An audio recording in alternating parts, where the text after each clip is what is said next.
Good morning. Oh, thank you. North Korea and Iran. We know from history that while citizens' desire for individual freedoms and rights can be repressed for a time by authoritarian and/or corrupt regimes, there comes a time when all people have had enough, striking a spark of liberty, and then they rise up to take control of their own futures and their own destinies. Freedom's work has most assuredly just begun. In all that lies ahead, our nation will continue to clarify for other nations the moral choice between oppression and freedom. Sorry, Take a question. I think we should do the report.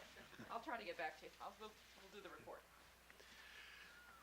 Thank you, Madam Secretary.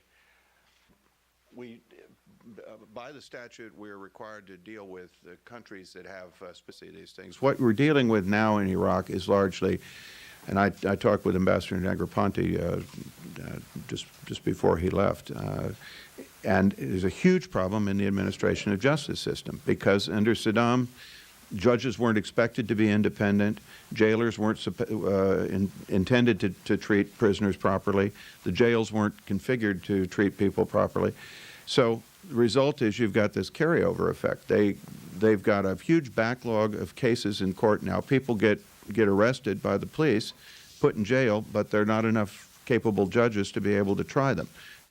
Access so that you get some ground truth from them and with NGOs and others who may. Our engagement with the Chinese during the last year has been heavily on human rights.